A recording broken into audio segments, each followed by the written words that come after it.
दिल्ली, पुणे, महाराष्ट्र के बाद अब उत्तर प्रदेश की राजधानी लखनऊ के में भी डेंगू के मामले रिपोर्ट किए जा रहे हैं। डेंगू से पहले दिल्ली में एक मौत हुई थी। अब बताया जा रहा है कि एक हफ्ते के भीतर लखनऊ में डेंगू के चलते 2 मौतें हो चुकी हैं। पिछले वीरवार को 18 साल के छात्र की डेंगू बुखार में स्थिति बिगड़ने से मौत हो गई है। बताया जा रहा है कि ये छात्र लखनऊ के एक प्राइवेट अस्पताल में भर्ती था और पिछले 2 दिन से अस्पताल में ही था। हालत बिगड़ने पर छात्र को वेंटिलेटर पर रखा गया था, लेकिन उसकी जान नहीं बच पाई। इससे 2 दिन पहले भी उसी इलाके से डेंगू से एक व्यक्ति की मौत की खबर पहले आ चुकी है। एक्सपर्ट्स ने लोगों को डेंगू को लेकर अलर्ट रहने को कहा है। डेंगू बुखार दरअसल एडिस मच्छर के काटने से फैलता है। ये मच्छर ज्यादातर दिन में ही काटता है। इसके काटने के कुछ दिन के भीतर ही व्यक्ति को तेज बुखार की शिकायत होती है। साथ ही मरीज को कमजोरी, बदन टूटना, उल्टी, सिर दर्द होता है।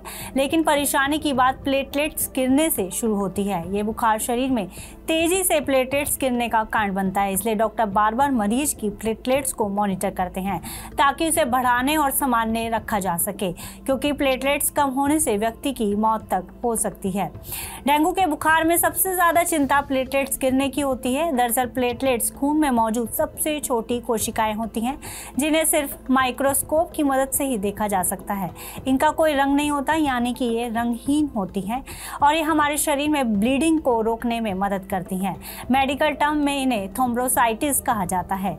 एक स्वस्थ व्यक्ति के खून में 1.5 लाख से 4.5 लाख प्लेटलेट्स प्रति माइक्रोलीटर होती हैं। प्लेटलेट्स काउंट को जानने के लिए सीबीसी यानी कि कंप्लीट ब्लड काउंट टेस्ट कराना होता है। इसलिए डेंगू के मरीज का ब्लड बार बार टेस्टिंग के लिए भेजा जाता है ताकि प्लेटलेट्स का पता लगाया जा सके। प्लेटलेट्स शरीर में रक्तस्राव को होने से रोकती हैं। इसके गिरने की स्थिति में शरीर में जगह जगह ब्लीडिंग शुरू हो जाती है। ये स्थिति काफी गंभीर होती है, क्योंकि इससे ब्लड लॉस होने का खतरा भी रहता है। अगर स्थिति ज्यादा गंभीर हो जाए तो मरीज के नाक, मसूड़ों से खून बहना शुरू हो जाता है।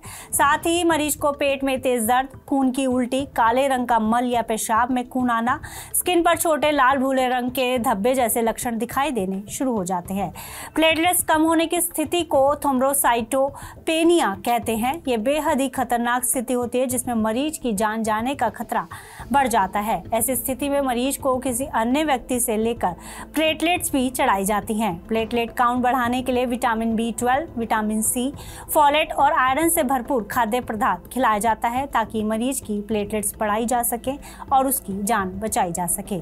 फिलहाल इस खबर में इतना ही। आप अन्य खबरों के लिए देखते रहिए GV9 भारतवर्ष।